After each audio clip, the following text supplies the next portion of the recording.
15, versículos 12, 13 y 14.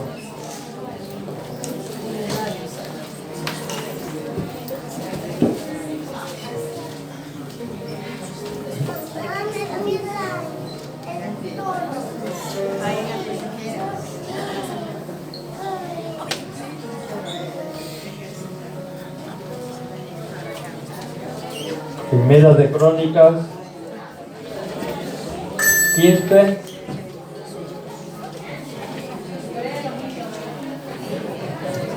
Este es el libro que muchos tienen que haber leído y supongo que cuando vayan hoy a casa lo leerán. Amén.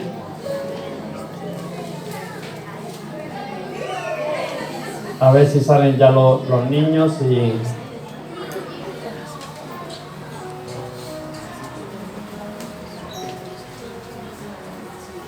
Bueno, vamos a leer la palabra de Dios. Primera de Crónicas 15, 12. Y les dijo: vosotros sois los principales padres de la familia de los levitas. Santificaos, vosotros y vuestros hermanos, y pasad el arca de Jehová Dios de Israel al lugar que le he preparado. Pues por no haberlo hecho así vosotros la primera vez, Jehová nuestro Dios nos quebrantó, por cuanto no le buscamos según su ordenanza. Así los sacerdotes y los levitas se santificaron para traer el arca de Jehová, Dios de Israel. Vemos de que David ya había hecho de Jerusalén la capital política. Ya se había asentado, ya se había firmado Israel, pero David no se quedó ahí. No se quedó solamente, por decirlo, en asentar el Estado, en asentarse él, sino de que además quería que sería la capital de adoración. Allí donde el pueblo de Dios, el pueblo hebreo, podría ir a buscar, a adorar la presencia de Dios. Y qué bueno es el que no nos conformemos siempre con establecernos nosotros nuestro reino, sino que tengamos esa preocupación, que no solamente sea, por decirlo, lo material, en este caso lo político, lo militar, sino que también lo espiritual, que también podamos establecer en nuestras propias vidas como un lugar de adoración a Dios. Y David se propuso, tenía esa meta de traer el arca de Dios, la presencia de Dios allí a Jerusalén. La misma que tenemos que tener tú y yo, esa determinación de decir: la presencia de Dios tiene que estar en mi vida, necesito la presencia de Dios que esté en mi vida. No me basta con ser pueblo de Dios. No me basta de figurar en una membresía de una iglesia. No me basta con ser cristiano, sino que la presencia de Dios sea viva y real en mi vida, que yo la pueda compartir, que la pueda vivir, que la pueda disfrutar, que la pueda adorar, que pueda entrar en ella con libertad. Y ese es el anhelo que tenía David.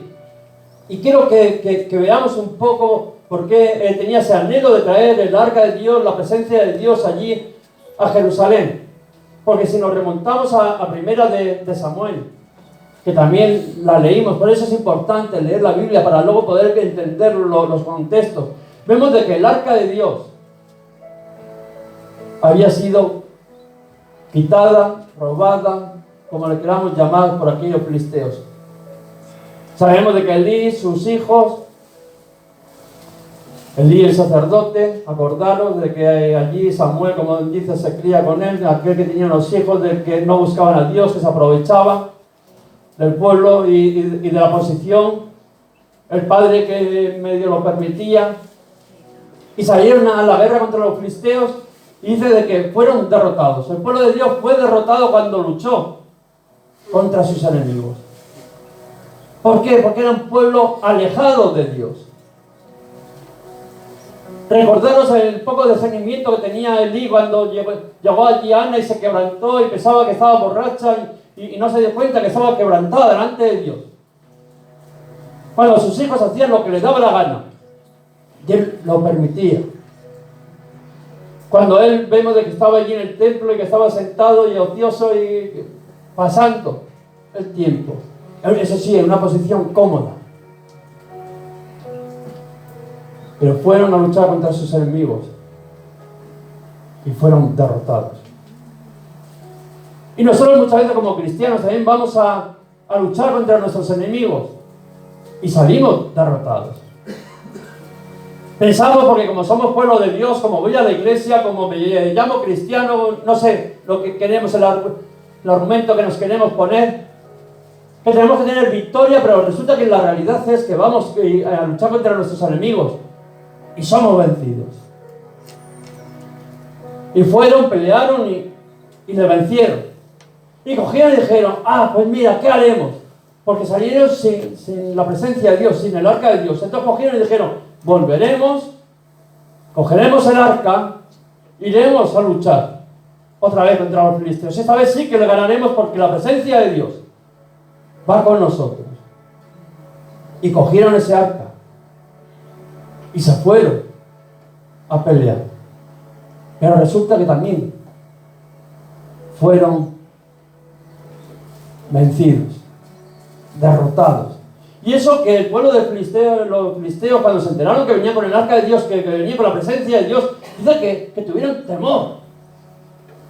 Pero a pesar de todo eso, dice que vencieron al pueblo de Israel. Y muchos pensamos, pero si el arca de Dios iba con el pueblo de Dios, ¿por qué fueron vencidos? Porque era un pueblo que no le interesaba nada de Dios. Que solamente cuando en los momentos de apuro, en los momentos de socorro, iban en busca de Dios, pero solamente para que les sacarían las castañas del fuego, para no volverse a olvidar de Él, para utilizarlo solamente. Y muchas veces, aunque sea triste decirlo, muchas veces nosotros utilizamos también a Dios. No, me he equivocado, no lo utilizamos, lo queremos utilizar. Porque Dios no se deja utilizar. Y luego vemos de que nos salen malas cosas. Y decimos, pero si yo he orado y le he pedido. Y yo he venido a la iglesia. Sí, pero has venido y has orado, queriendo utilizar a Dios. Y en el momento de que te sacaría de tu apuro, olvidarte de Él. Y Dios te dice, no. Así no. Yo no te voy a ir sacando las castañas del fuego. Cuando te has metido, pues no buscarme a mí. La responsabilidad es tuya y paga tus consecuencias. Y dice que aquel arca fue llevado por los filisteos. Fijaros cómo es la cosa, ¿no? De que dice que aquellos filisteos se llevaron el arca. Dice que lo llevaron a Adón y que allí lo metieron en el templo de Dagón. Y vemos que lo pusieron allí junto a aquel otro dios, y que a la mañana cuando iban aquel otro dios, Dagón, estaba en el suelo allí a los pies del arca de Israel. Un día, otro día, hasta que aquella estatua se desmenuzó, lo único dice que quedó en pie fue el cuerpo, sino que todas sus extremidades a la mañana estaban allí postrado delante del arca de Dios.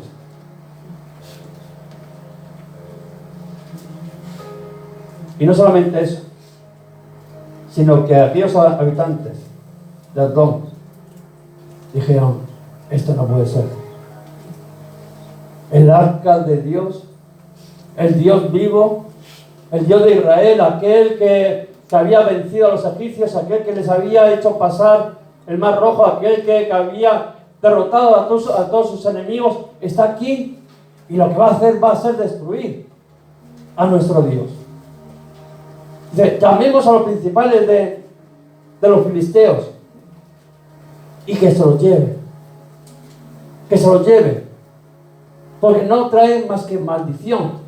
La presencia del Dios de los hebreos lo único que nos está trayendo es maldición. De hecho, les empezaron a salir tumores. Y fue una angustia para ellos. Tanto que llamaron a aquellos jefes de los filisteos y dijeron, no, llevarlo de aquí. Sacarlo, no lo queremos aquí. No queremos la presencia del Dios de los hebreos aquí. Porque nos está haciendo mal. Y tenemos que pensar que a Dios no se le puede meter en cualquier sitio. Es un Dios de bendición, un Dios de amor, pero también es un Dios de justicia, con el cual no podemos jugar, con el cual no lo podemos mezclar. Él es santo y no lo podemos mezclar con el pecado, con el mundo, con aquello que representa lo contrario a lo que es. Él es. Y decidieron entonces trasladarlo a Ecrón. Y cuando los de Ecrón se enteraron, dijeron, ¿cómo? ¿Para qué nos traéis el arca de Dios? ¿Para matarnos? Porque todo esto se había corrido. Todo el mundo se había enterado de lo que estaba ocurriendo, porque los filisteos habían llevado el arca de Dios, la presencia de Dios, lo habían metido allí en un templo de otros dioses, lo que había ocurrido. Y ahora dicen, aquellos no lo quieren, se lo quitan de encima y van y nos lo echan a nosotros. Y decían, ¿para qué no lo traéis? ¿Para que nos maten? Eran consecuentes. Y así fue, se lo trajeron y sufrieron también aquellas condiciones, ¿no? aquellas plagas de tumores, y cogieron y dijeron, no, esto tenéis que devolver el arca de Dios al pueblo hebreo. Y qué bueno es que parece ser que de Dios y el pecado no puede estar juntos. No se llevan bien. No se llevan bien. Al final, de una manera o de otra, y Dios no se rinde. Dios no se rinde. Cuando a Dios lo quieren meter en una presión ahí con el pecado, habrá consecuencias. Y había consecuencias. Pero estos hombres eran más listos, ¿no? Que dijeron, devolver el arca. Si la presencia de Dios es lo que nos está haciendo daño, si el haber robado el arca a los hebreos es lo que nos está haciendo, devolvárnoselo. ¿Para qué la queremos? Si lo único que nos está haciendo es mal. Y dice de que les dijeron, coger una carreta nueva, 2 vacas, ¿no? que estén criando, que nunca hayan llevado un yugo, hacer una figura de los tumores de oro, 5 y 5 ratones, que eran lo que estaban destrozando también la tierra. Todo eso en oro y como ofrenda para llevárselo. Y esto lo cargaron allí en aquella carreta nueva, metieron allí a aquella figura de los tumores de oro, los ratones de oro, y se la mandaron. Dijeron, venga, le cogemos el carrito y que vaya para adelante solito allí. Y así fue. Y dice que llegaron a Bet-Semes. Y allí estaban los hombres allí segando, y cuando vieron el arca de Dios hubo una alegría, hubo una fiesta, diciendo, ha sido devuelta la presencia de Dios a su pueblo. Dice que lo celebraron, tanto de que hicieron un holocausto allí con el carro, la carreta aquella, la rompieron, hicieron leña con ella, y con las vacas, ¿no? Hicieron el holocausto al Señor. Y había fiesta y había, alegría. Pero dice que hubo 70 curiosos que miraron dentro del arca de Dios y murieron.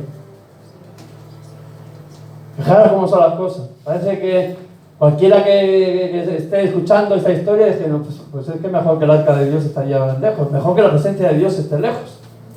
Porque parece que no traía más que consecuencias malas a todos. Hasta aquellos que eran su propio pueblo. Dice que vinieron y aquellos curiosos de que dijeron, a ver qué hay aquí, y murieron. Y les pasó igual que a aquellos filisteos, que dijeron, ay, esto a nosotros no nos conviene que esté cerca. Mejor que nos la quitemos de encima. Y esto dice que mandaron, ¿no?, decir a los habitantes de Kiriat Jearim: venid, ha sido devuelta el arca de Dios. Lleváoslo. Siempre, cuando hay consecuencias malas, nosotros pasamos la pelota para otro, ¿no? Diciendo, que lo sufra el otro. Yo lo único que quiero es librarme, y a los demás allá. Y dice, ¿no? Vemos todo esto que estamos hablando, viene en 1 Samuel, dice: los filisteos han devuelto el arca del Señor, así venid a llevarla. Y vinieron y se llevaron a casa de Abinadab. Y estuvo allí en casa de Abinadab. Y allí vemos, ¿no?, de que el arca fue, como dice, dejada y olvidada. A la misma vez, cuando estuvimos leyendo 1 Samuel, veíamos que a la misma vez decía el pueblo de Dios que no quería una teocracia, que no quería que Dios les gobernaría, sino que querían rey como las otras naciones. Fijaros cómo era la cosa de Dios, la presencia de Dios, el arca de Dios dando por ahí vueltas, tumbos por ahí.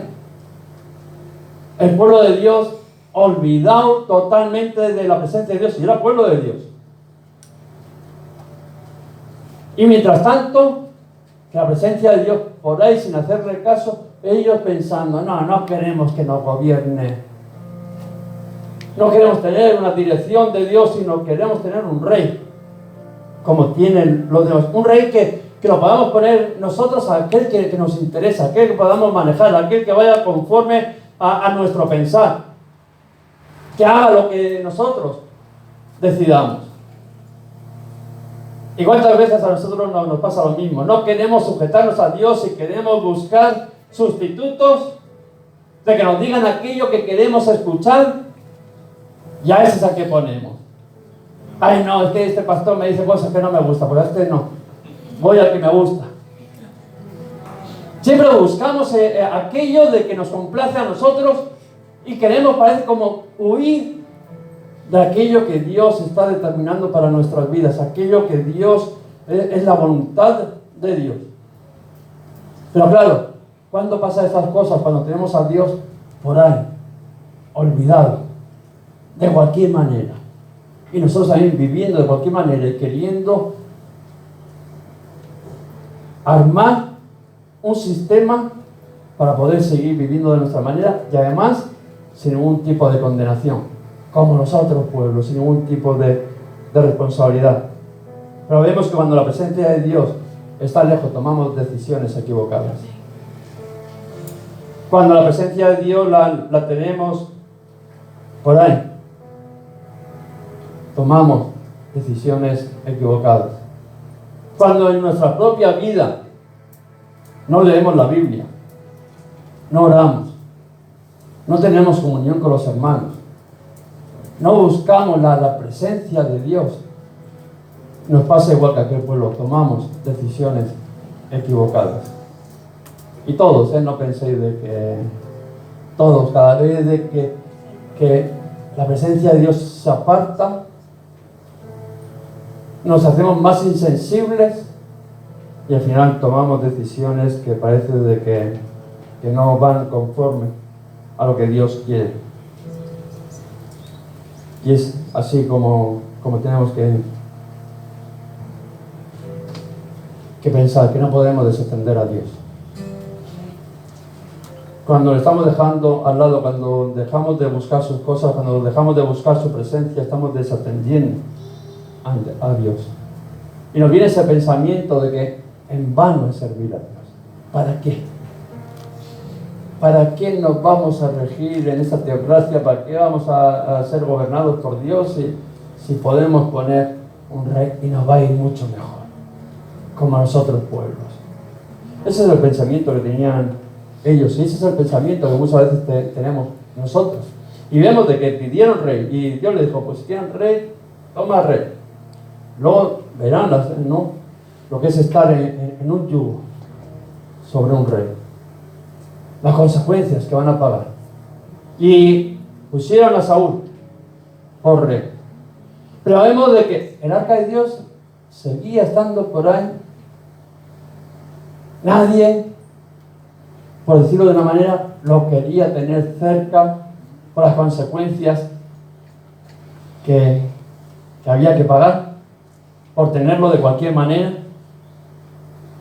Y todos conocemos la historia de Saúl, que poco tenía en cuenta a Dios. Dios lo bendijo, Dios lo puso ahí sobre autoridad, sobre el rey de Israel, le dijo, haz todo lo que te venga en mano. O sea, más no podía hacer Dios, pero él, al estar esa presencia de Dios, al estar fuera de esa comunión con Dios, vemos de que le fue fácil desobedecer. Bueno, le fue fácil, no, que desobedecía cada oportunidad que tenía el hombre. Y muchas veces a nosotros nos pasa lo mismo. Cuando la presencia de Dios está lejos, nos es fácil desobedecer a Dios, el no tener en cuenta a Dios, lo mismo que hizo este hombre. Pero qué bueno es de que Dios siempre dice que tiene un remanente. Acordaros de allí de Elías, que decía, Elías allí, ¿no? De que no, yo tengo un remanente. Esos 7,000 que no han doblado, ¿no?, sus rodillas delante de Baal, ¿no?, ni le han besado. Dios siempre en su pueblo tiene un remanente que se mantiene fiel. Amén. A pesar de que el pueblo está perdido, a pesar de que vemos que la nación está perdida, siempre hay un remanente. Amén. Aquí lo estamos. Amén. Que somos fieles, que queremos buscar la presencia de Dios, que queremos traer el arca de Dios a nuestras vidas.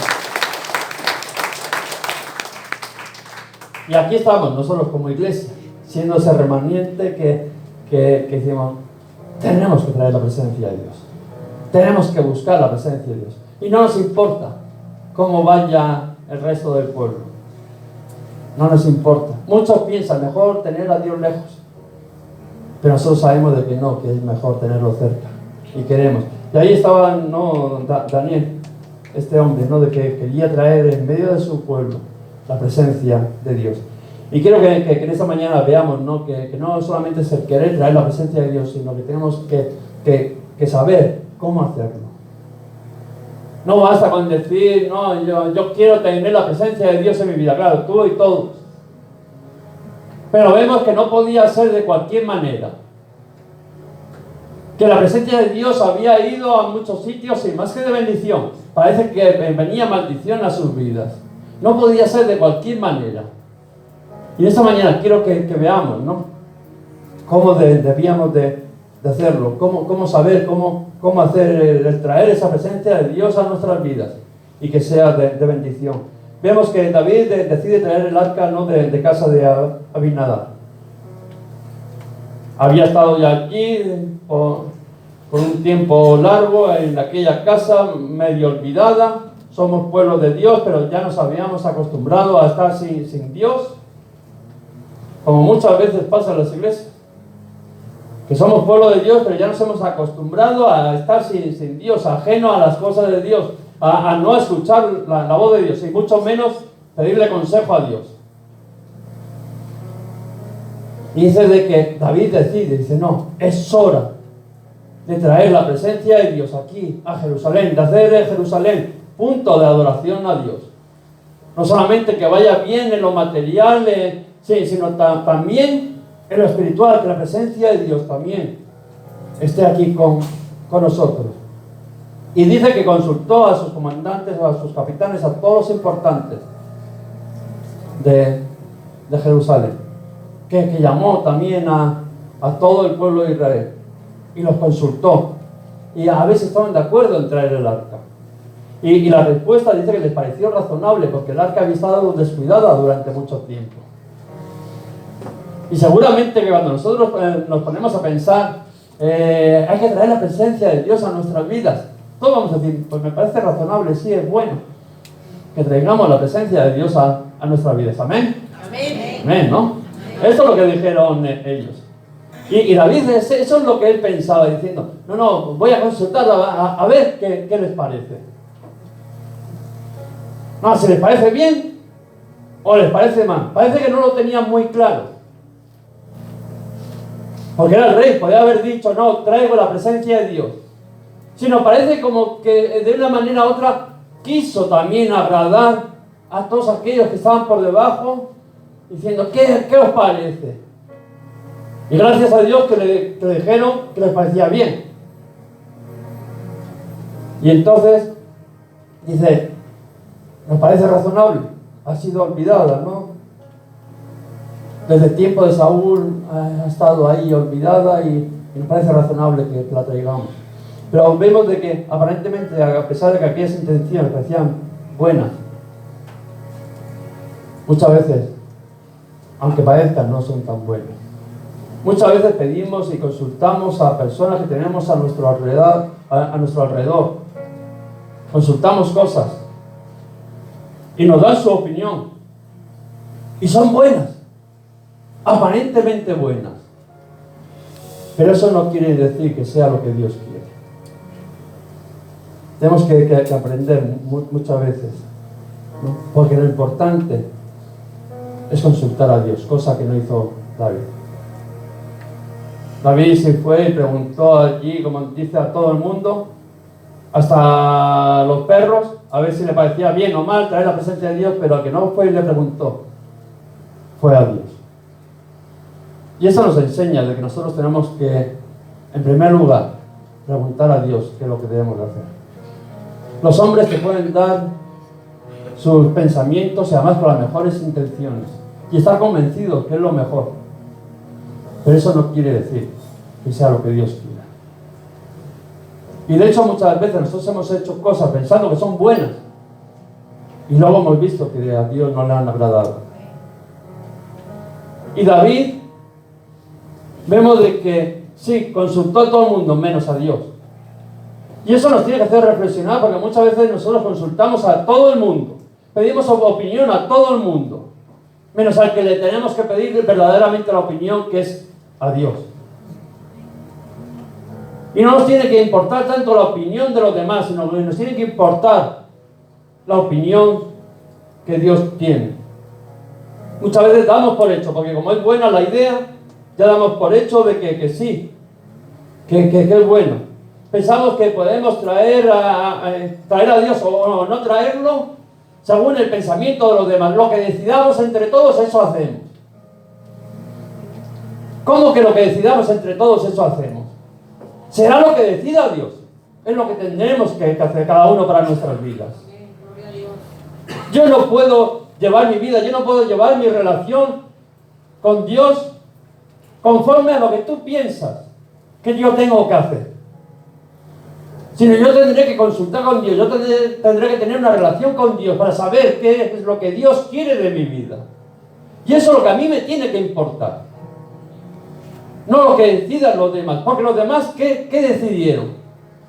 El pueblo, ¿qué era lo que quería? No queremos rey. Hoy no queremos rey, no queremos Dios, queremos rey. No queremos que nos gobierne Dios, no queremos estar bajo la dirección de Dios, sino queremos estar bajo la dirección de un hombre que nos interesa, que piense como nosotros, que lo podamos moldear a nuestras ideas, que sea afines a nosotros. Y ese era el pensamiento del pueblo.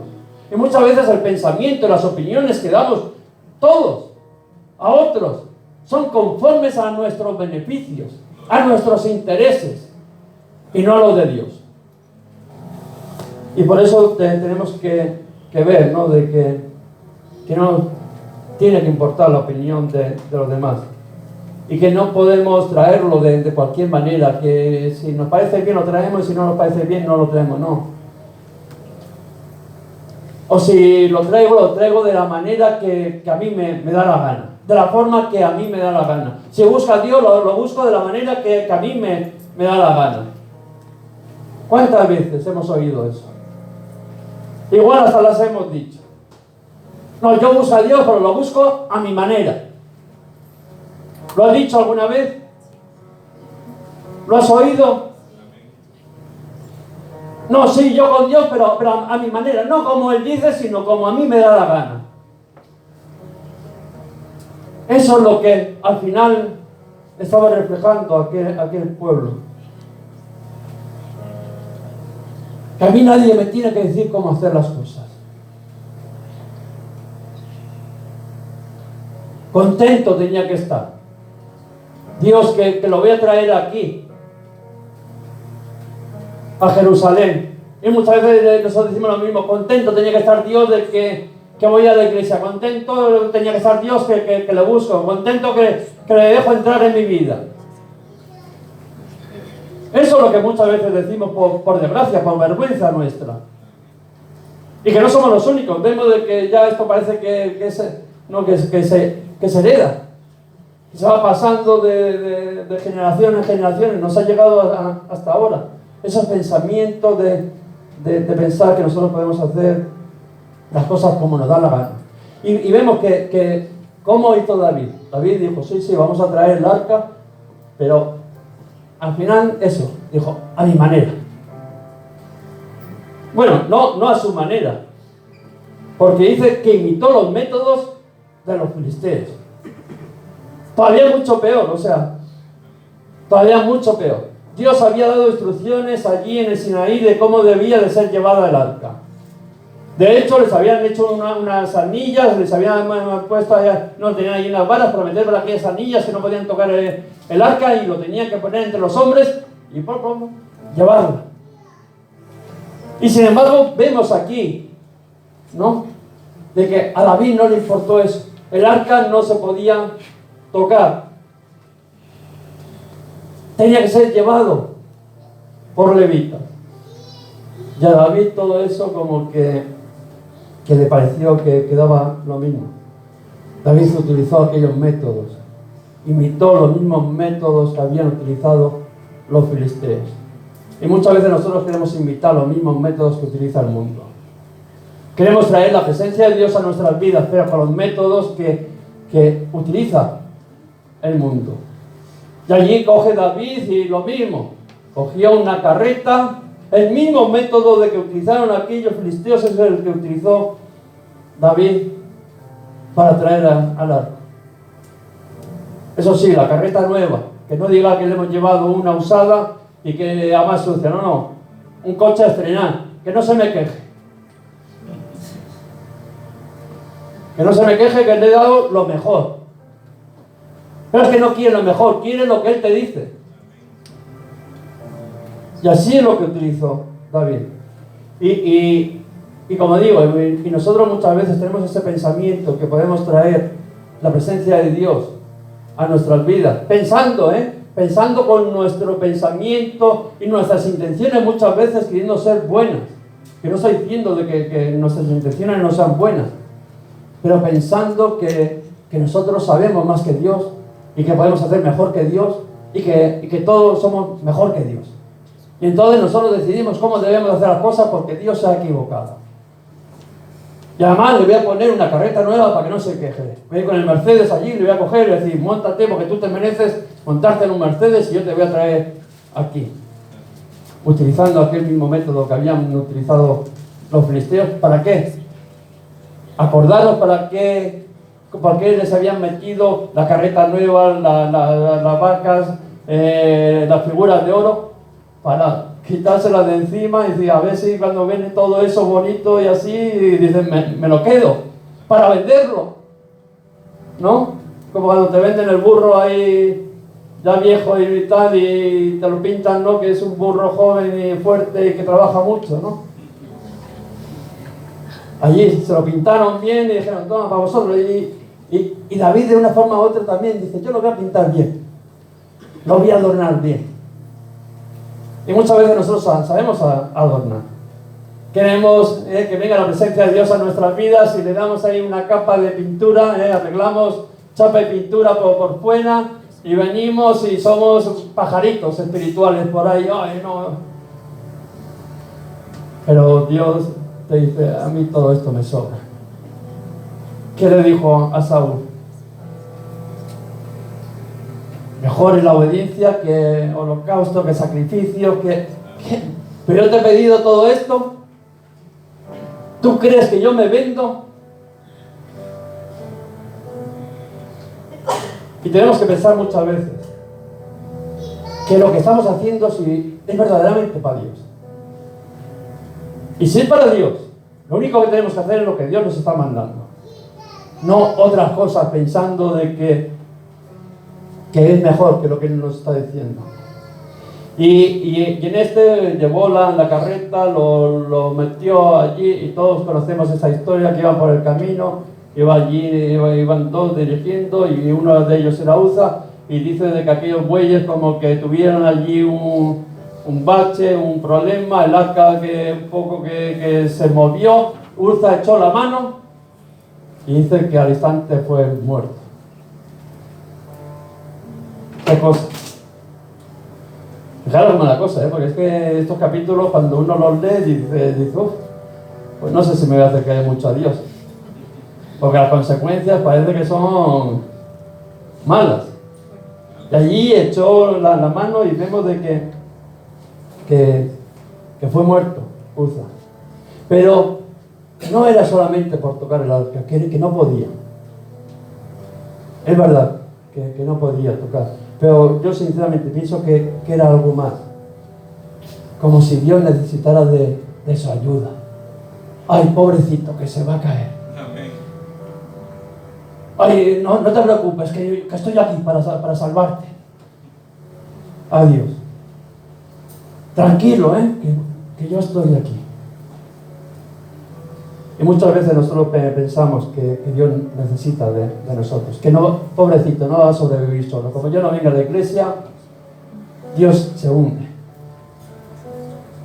A ver cómo se las va a apañar sin mí. Y eso es muchas veces lo que pensamos. Muchas veces cuando las cosas nos hacen como nosotros queremos, y decimos, pues a ver ahora cómo se les apañan sin mí. Y eso mismo lo planteamos con Dios. ¿Cómo? Que no, Dios no hace lo que yo quiero. No vengo a la iglesia, no hago nada, no ofrendo, no diezmo, no... Empiezo a castigar a Dios. Que Dios hace lo que a mí me agrada, le voy dando, ¿no? En recompensa, le recompensa. Y digo, toma, bonito, venga, que te lo ha ganado. Como si necesitara de nosotros. Y Uza allí echó aquella mano Fijaros cómo son las cosas, porque parece que no había malas intenciones en ninguno. Y nosotros muchas veces vamos a decir, pero es que no ha habido mala intención en mí. Y es verdad. Y en mí tampoco, y muchas veces me he equivocado, y muchas veces he pecado sin mala intención. Pero eso no justifica lo que hemos hecho. Y parece que Dios tampoco, ¿no?, le valió de justificación, sino que fue muerto. Y aquello, la verdad, es que impresionó a David. Porque fijaros, todo el mundo conocía la historia de lo que había pasado, todo el mundo decía, no, el arca de Dios mejor lo dejamos ahí tranquilito, medio olvidado, que ahí por lo menos no nos da, pero no nos quita. David con su buena intención, venga, vamos a traer la presencia de Dios aquí ahora, esto va a levantarse, vamos a hacer la capital de adoración de Jerusalén. Y va allí con todas sus buenas intenciones, con el Mercedes, venga, monta. Este que le echa la mano, muere y dice, ¿esto qué es? Estamos en las mismas. Estamos en las mismas. Dice que le entró temor. Tanto que dice, y David temió a Dios aquel día y dijo, ¿cómo le he de traer a mi casa el arca de Dios? ¿Cómo he de traer la presencia de Dios a mi casa? Dice, si por echar la mano este muerto, como vaya a mi casa, como vaya a mi pueblo, todo el pueblo perdido, todo el pueblo buscando aquello, a los Baales, al otro, todo. Dice, si este pobrecito solamente por querer ayudar a Dios ha sido muerto, ¿cómo lo voy a llevar yo allí donde el pecado sobreabunda? Dice, seré muerto, moriremos, igual que había pasado con los filisteos, igual que había pasado con todos aquellos que eran indignos de estar en su presencia, aquello que decía, Isaías, allí, que decía, vio la gloria de Dios y dijo, ¿cómo siendo yo hombre de labios inmundos y viviendo en un pueblo no de labios inmundos? Yo he visto la presencia de Dios, ¿cómo voy a quedar vivo? Era el mismo pensamiento diciendo, ¿cómo me voy a salvar yo si vi la presencia de Dios? ¿Cómo me voy a salvar? Eso es lo que David pensó y le entró un gran temor. Y a nosotros muchas veces también nos entra ese temor. ¿Cómo voy a decir que la presencia de Dios sea real? Que yo tenga la presencia de Dios verdadera en mi vida. Si en mi vida hay pecado y seré muerto. Porque en nuestro interior sí reconocemos el pecado. Cuando hablamos de traer la presencia de Dios en nuestra vida, la presencia de Dios es luz, es santidad. Y cuando nosotros contra más nos vamos acercando, más vemos nuestro pecado. Y entendemos de que ese pecado nos hace morir. Dice que la paga del pecado es muerte. Y entendemos de que Dios es justo. O sea, no pasa por alto el pecado, no pasó por alto ni el pecado de ninguno de estos. Y muchas veces pensamos, ¿por qué va a pasar por alto nuestro pecado? Ese es el pensamiento que tuvo David. Temió y dijo, no, ¿cómo yo lo voy a llevar? Mejor lo dejamos aquí, nos olvidamos otra vez de él. ¿Y cuántas veces nos ha pasado lo mismo? Nos hemos querido acercar a Dios, hemos pagado las consecuencias de acercarnos a Dios malamente y hemos dicho, pues mira, me olvido de Dios, le dejo a Dios tranquilo porque no, al final no voy a sacar nada bueno. Y vemos, ¿no?, que lo llevaron allí a casa de Obed-Edom. Dice que lo llevaron allí y que estuvo allí con su familia, no, 3 meses en casa de Obed-Edom. Y dice que Dios bendice grandemente aquella casa. Que prospera toda su familia, prospera todo lo que tiene. Lo bendice grandemente. Porque donde está la presencia de Dios hay bendición. Cuando nosotros traemos la presencia de Dios a nuestras vidas, viene bendición. Dice que aquella casa, la casa de Obed-Edom, no, que fue bendecida grandemente. Y David se enteró. Lo mismo que se enteró de los malos, se enteró de las bendiciones de Dios. Que aquella casa había sido grandemente bendecida. Y volvió a reflexionar. Dijo, yo quiero esa bendición para mi pueblo. Y nosotros muchas veces nos pasa igual. Hemos visto las consecuencias malas de acercarse a Dios de cualquier manera, de querer utilizar a Dios de cualquier manera. Y a veces hasta no las hemos visto, sino que hemos pagado las consecuencias en nuestras vidas. Pero al final vemos que aquellos que tienen la presencia de Dios son grandemente bendecidos. Y anhelamos el querer tener esa presencia de Dios en nuestras vidas porque sabemos de que trae bendición a nuestras vidas. Y eso es lo que David al final pensó, no, yo tengo que traer la bendición, la presencia de Dios aquí a Jerusalén. Qué bueno es el tener esa determinación diciendo, yo tengo que tener la presencia de Dios en mi vida. Yo necesito la bendición, de ser bendecido como aquellos que tienen la presencia de Dios en su vida. Y yo creo que nosotros como iglesia todos anhelamos el ser bendecidos porque hemos visto que aquellos que buscan a Dios, aquellos que tienen a Dios en su vida, son grandemente bendecidos. Y nosotros anhelamos también decir, no, yo necesito, quiero esa presencia de Dios en mi vida. Eso es lo que David estaba diciendo. Pero ¿qué esta vez? ¿Qué es lo que iba a ocurrir? Dice, esta vez no iba a ser de cualquier manera.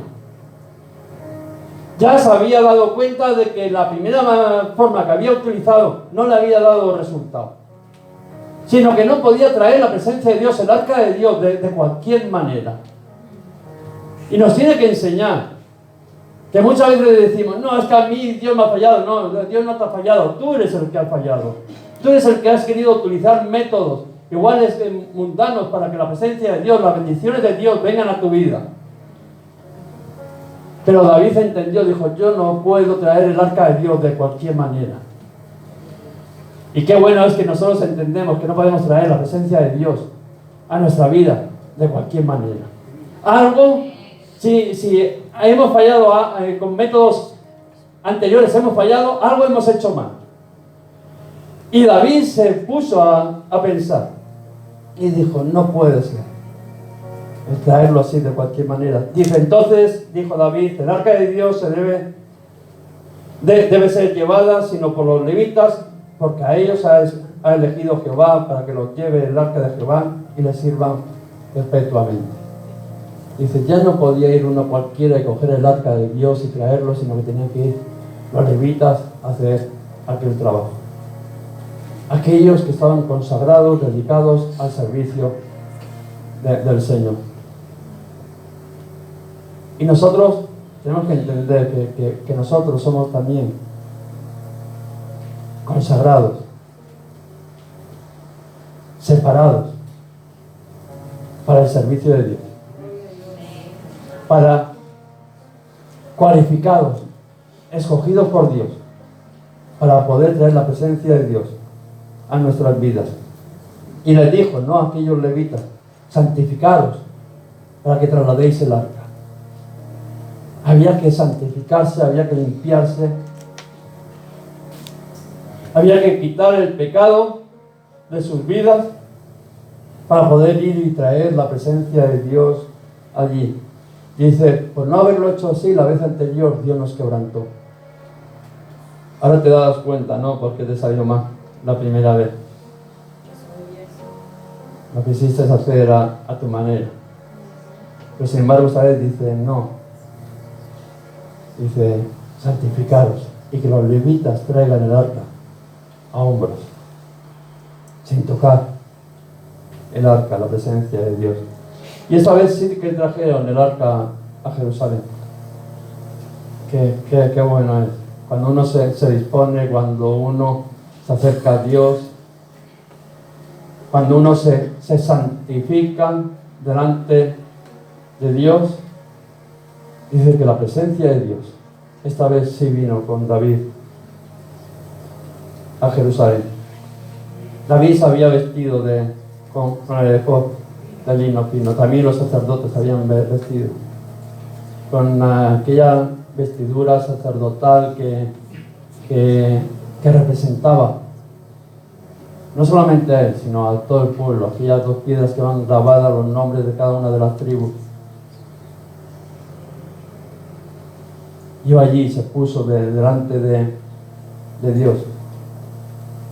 Y los levitas también iban todos. Y dice que iban todos cantando allí, alabando con alegría a Dios. Qué buena es cuando uno va a buscar la presencia de Dios, va con alabanza, en adoración, acercándose y sin ningún temor y con júbilo, porque sabe que la presencia de Dios trae bendición a nuestras vidas. Amén.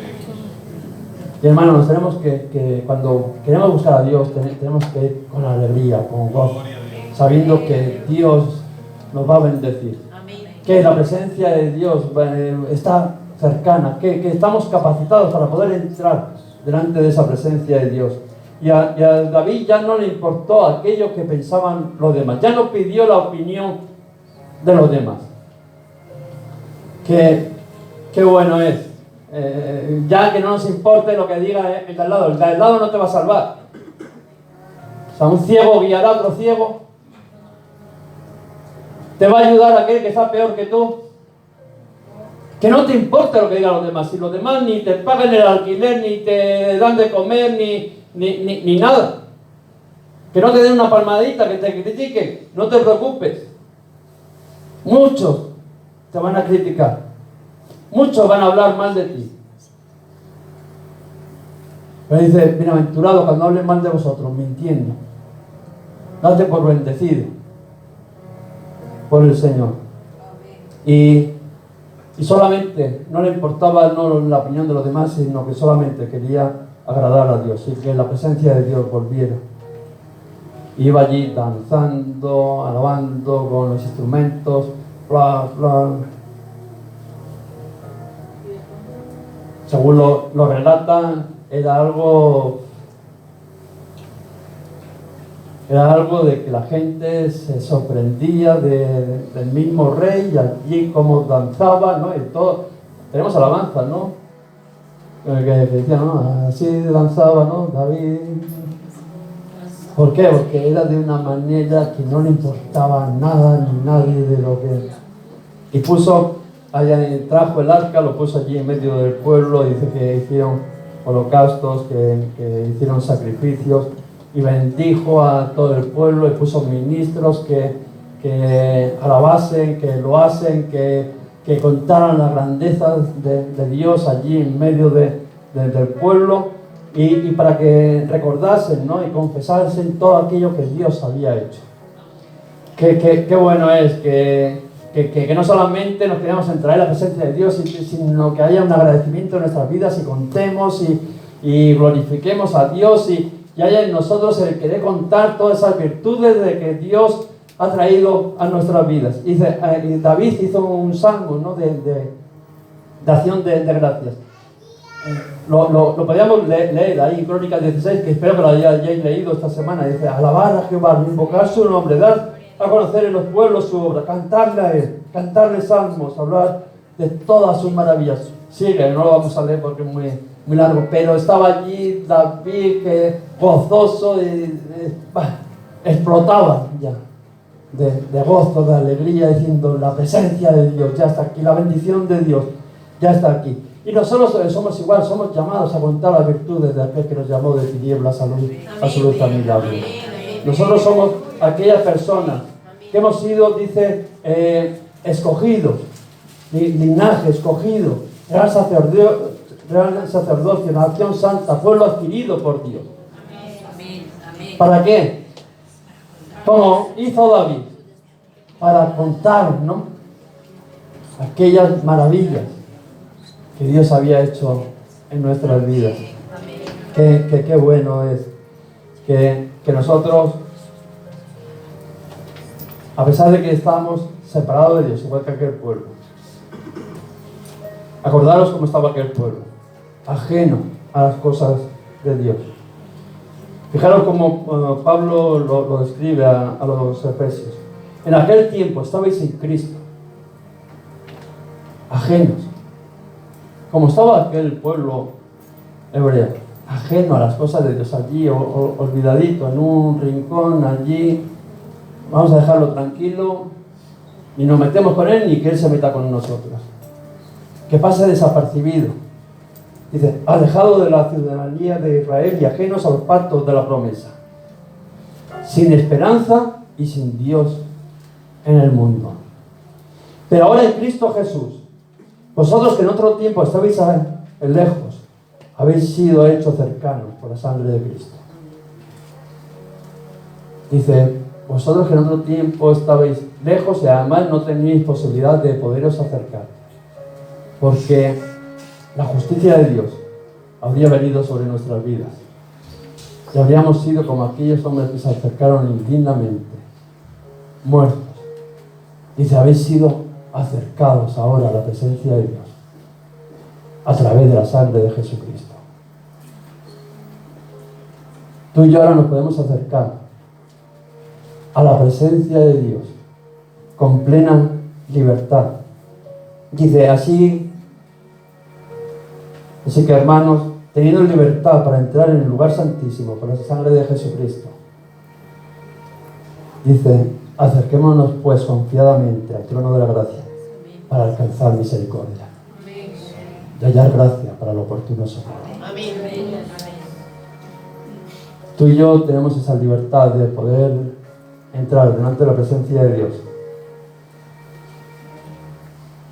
sabiendo confiadamente que vamos a ser aceptados, que somos agradables, que somos dignos de poder tener la presencia de Dios en nuestras vidas. Quitando todo temor que pueda haber. Eso sí, entendiendo que no nos podemos acercar a Dios de cualquier manera, sino que para acercarnos a Dios, para que Dios nos bendiga grandemente, tenemos que acercarnos a Él, rociados por la sangre del Cordero. La única manera que tú y yo podamos en esta mañana acercarnos a Dios, que la presencia de Dios esté en nuestras vidas, es el que estemos santificados. No podemos ir de cualquier manera. David, por eso muchas veces me da tristeza de que no leáis, porque en esos capítulos el arca vino, pero Dios lo bendijo grandemente. Dios le dio la victoria delante de todos sus enemigos. Las bendiciones vinieron a él, sobreabundaron en él, porque se acercó de la manera que Dios quería que se acercara, se acercó dignamente. Y tú y yo tenemos en esta mañana esa oportunidad de poder traer la presencia de Dios a nuestras vidas, de acercarnos confiadamente al trono de la gracia para alcanzar, para hallar misericordia. Y la única manera que nos vamos a poder acercar dignamente es rociándonos con la sangre de Jesucristo. La sangre de Jesucristo, su Hijo, que nos limpia de todo pecado, que nos hace aptos para poder estar delante de su presencia, que nos da libertad para poder disfrutar de todas las bendiciones que Dios tiene preparadas. Y en esa mañana quiero que cerremos nuestros ojos y que pensemos cómo hemos querido traer a Dios. Lo has querido traer a tu manera, pensando que era lo mejor, queriendo hacer igual grandes cosas. Te has querido acercar a Dios como Dios ha pedido. Dios sabía que tú no ibas a poderlo hacer por ti mismo. Dios sabía que tú no eres digno. Dios conoce tus debilidades, pero también conoce que tienes un anhelo ardiente en tu corazón de que la presencia de Dios more en tu vida. Que tienes un deseo ardiente de que Dios bendiga tu vida. Que la presencia, la bendición de Dios esté en tu vida, en tu familia. Como aquella casa de Abinadab, que dice que fue prosperada su familia, todo lo que él tenía. Y nosotros en esta mañana todos anhelamos esa presencia de Dios. Decimos como David: quiero que sea el centro de adoración mi vida. Quiero que seas tú el que tome el control de mi vida. Quiero someterme bajo tu autoridad. Quiero vivir delante de ti, porque sé que allí donde la presencia de Dios está, ahí bendición. Y la manera única que nos podemos acercar a Él es a través de la sangre de Jesucristo, que nos limpia. Aquel que nos ha santificado porque ha ido y ha pagado por nuestros pecados. Aquel que dice que el peso de nuestra culpa cayó sobre Él. Aquel que te ha dicho que tú eres digno, no por tus obras, sino por tu fe en aquel sacrificio en la cruz. Te dice: acércate confiadamente. Señor, te pido que tú en esta mañana vengas a nuestras vidas, Espíritu Santo. Alguno puede de que igual haya estado ajeno a tus cosas. Alguno puede de que haya estado, como decía Pablo, en otro tiempo, separado de Dios, sin esperanza, sin Dios, sin salvación. Pero hoy hemos sido cercanos a ti a través de la sangre de Jesucristo. Ahí donde estás, dile al Señor: Señor, necesito acercarme a ti. Necesito que tu presencia venga a mi vida. No quiero ser ajeno a las cosas de Dios. No quiero ser ajeno a tu presencia. Y tampoco me quiero acercar de cualquier manera, porque lo mismo que decía Isaías, como yo, siendo un hombre de labios inmundos, viviendo en medio de un pueblo de labios inmundos, ¿cómo voy a poder ver al Rey de la Gloria? Y el Señor en esta mañana te dice que lo puedes hacer. La sangre de Jesucristo, su Hijo, te ha limpiado de todo pecado está hecho apto para poder estar delante de su presencia. Aquel pueblo dice de que cuando la presencia de Dios estuvo ahí, se levantó en júbilo. Hizo ofrendas, holocaustos, sacrificios de paz. Puso allí a los sacerdotes, a los levitas, a los ministros allí que alabasen, que lo hacen a Dios por todas las maravillas que Él había hecho. Y en esta mañana Dios te pide lo mismo. La presencia de Dios está aquí. La presencia de Dios está en tu vida. La presencia de Dios no solamente va a bendecir tu familia, sino todo aquello que emprendas. La presencia de Dios es la que te va a volver a levantar, a restaurar. Pero nosotros tenemos que vivir una vida que agrade al Señor, alabándole, adorándole, loando sus maravillas, anunciando las virtudes de aquel que nos llamó de tinieblas a su luz admirable. Y lo hizo David con todo el pueblo. No fue cosa de un hombre, sino fue cosa de todo el pueblo. Todo el pueblo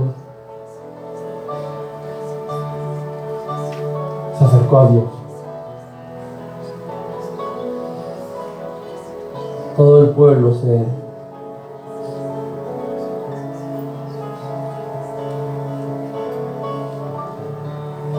quería la presencia de Dios. Se reconcilió con Dios. Y en esta mañana yo quiero que el Espíritu Santo venga a nuestras vidas y que podamos ser reconciliados con Dios, teniendo esa seguridad de que la sangre de Jesucristo nos ha hecho aptos para que la presencia de Dios pueda venir a nuestras vidas, para que la morada del Espíritu Santo en nuestras vidas sea de bendición. Dile al Señor en esta mañana: yo no me quiero acercar de cualquier manera, yo no te quiero traer de cualquier manera, yo no quiero utilizar métodos como los que utiliza el mundo, yo no quiero que me dirija un rey, sino quiero que la presencia de Dios sea la que gobierne mi vida. Quiero regirme por aquello que Dios demanda de mi vida. Mucho mejor es la obediencia que no sacrificios y holocaustos. ¿Se agradará más, dice Dios, de sacrificios y de holocaustos que de obedecer a Dios?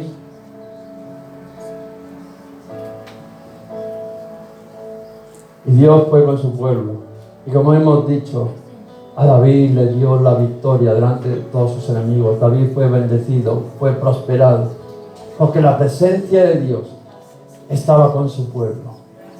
Y si tú quieres esa bendición de decir: Señor, tú me tienes que abrir puertas, tú tienes que pelear por mí en contra de mis enemigos, tú me tienes que librar de mis enemigos, tú me tienes que dar la victoria delante de mis enemigos, tú tienes que bendecir mi casa, mi familia, todo aquello que emprenda.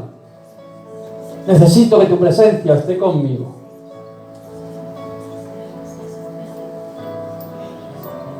Y en aquellos sitios que se preparaban para que la presencia de Dios estaría, Dios iba y los bendecía. Espíritu Santo, ven a nuestras vidas, santifica nuestras vidas, toma nuestras vidas. Que tu morada, Espíritu Santo, more en nuestras vidas y que podamos ser bendecidos. Bendice, Espíritu Santo, a cada uno de mis hermanos, hermanas aquí presentes. Santifícalos, que anden conforme a todo lo que tú les has mandado, obediente a tu palabra, sensible a tu voz, y tú los vas a bendecir. Alaba al Señor. Cuenta sus virtudes. Anúncialas. Grandes cosas ha hecho el Señor. Grandes cosas. Alabad a Jehová. Invocar su nombre. Dar a conocer en los pueblos sus obras. Cantad a Él. Cantadle salmos. Hablar de todas sus maravillas. David en acción de gracias le decía: gracias, Señor. No hay otro como tú. Tú has bendecido a tu pueblo. Oh Dios. Oh Dios. Señor, bendice, Señor, a cada uno de mis hermanos, Señor, aquí. Con tu presencia. Que tu presencia en sus vidas sea de bendición. Oh Dios. Bendícelo, Señor. Aleluya. Gloria a Dios.